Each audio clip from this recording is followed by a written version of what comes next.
The story from the project, innocent black man. Let me be clear. Damn, man. The story from the project, innocent black man. What up, YouTube? Welcome back to the Small Account Challenge. Today is day number 69. Of course, you know yesterday we took a loss. It's alright. Today we stayed within our plan, kept the guardrails on, and now we're in recovery mode. Pulled out a small win. We'll take it. Better than red. And I'm going to tell you exactly how we did it. And today, midday market recap. Alright, y'all. Let's go over the trades from this morning. We pulled out a green one. It was a small one, but we stuck to our guns. We kept the guardrails on, and that's how I like to do it. Anyway, our first trade today was on SPY, which is the one we're going to be watching at 9:37 to the upside. Okay, we got the chart up already, the 5-minute time frame. The first candle was 9:30, which is how, when the market opens up.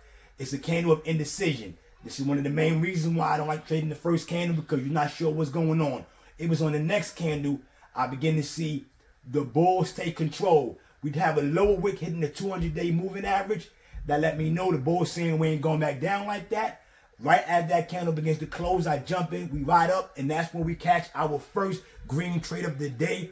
I don't like catching the red one on the first one because then I trade from a position of handicap, and then on my next trade I'm holding it longer than I need to hold, trying to recover already. But today we didn't need to do that. On the next trade, which was SPY again, this one was to the downside at 9:42. 9:42. Now, as the 9:40 candle closes, this 9:45 candle, which we were in, was a tough candle because we wanted this to go back down to the downside. The bulls are fighting to keep this up. But I know from the pre-market high, which was 60, let me see what that was. That was 606.38. I know we're coming up to resistance now, so I'm banking on that resistance level to be my conviction that we're not going to break that. And I was absolutely right. I had to hold a little bit longer than I wanted to, but we was good with that one. At 9:42, we're holding through the next candle, and the next candle we add at 9:56 on this candle right here, hoping that now we're going to get some a push back down. We still don't get it. It runs all the way to the 10 o'clock candle, and it finally pops down, but it was too fast for us to drop out. But then on the next candle, the downward pressure finally got to it, and we was able to catch a nice win on that one. Finally, it took a while on that one, but we was able to pull that one out. Finally, cool. Then on the next trade, which was 10:07 to the upside. All right, we watching SPY. That's the only stock we watching right now. 10:07 at that 10:05 candle close. It comes down to the 30 moving average. We got a candle of indecision, which let me know that right now we don't know who's in control right now. And on the 10:07 candle, on the next candle, in between that 10:07 and 10:10, we squeeze up, and that's when we catch our green candle on that one. So we got 3 green trades back to back, but they were small wins. Like I said, we're in recovery mode, so we just slowly climbing back, getting our profits back that we lost yesterday. The next candle, I stepped out of SPY for a little bit, which was on Apple. Let's put Apple up, because I did notice Apple starting to have some movement. Apple started moving up. And this one we went into the downside, because yesterday I got distracted when I saw something running up, when I know you don't chase in this game. One thing you don't do, folks, I'm looking straight in your face, folks, is you do not chase in this game. When you chase, you're catching it when everybody's taking profits, and then you're catching the wrong side. I did not do that. I knew Apple was running up, so I waited for a nice setup for it to come back down. And that's exactly what it did. As it hit this resistance at 227.03, and we jumped in at 1020.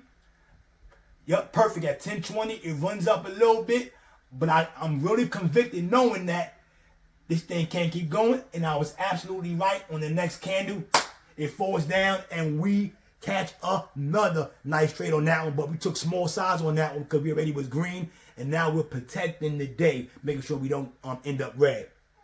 And on my last trade of the day, which was back to SPY, which was at 10:40. No, my second to last trade. We lost on this one because At 10:47, let's pull this one up. Because, of course, you know I'm going in with the guardrails. And SPY started to shake at 10:47. And the minute we got in, we almost immediately got popped out. Because we wanted this to the downside. And for some reason, it quickly squeezed up. Because the guardrails was on, it popped us out for a small loss. But I'll take it. The guardrails is on. So we're not taking back all our profits. But on the very next trade, to the downside, we was able to catch it. And this one was at 11:03. At 11:05, 11 o'clock, this candle was green. And as it squeezes up the 11:05 candle, it goes to the top. It pulls back a little bit, and we're in it as it hits the top, pulling back. And we catch another nice trade on that one. And that's how we finished today. Everything was small gains, but finished it with about $18. You can see it there. It's all right. I'm cool with that. We're in recovery mode. Better being on the red day. Anyway, y'all, that's how today went. Remember, when you have a loss, a big enough loss, the next day, keep the guardrails on. That's the strategy I've been using. That's how we grew this account from like $100 all the way to where it's at now, at over $1,000. That allows you to remain resolving all your moves, and you're not scared that you're going to lose all your profits, especially with the guardrails on. Anyway, y'all, we'll be back with this tomorrow for day number 70. Can you believe it? We at 70. All right, y'all. Peace.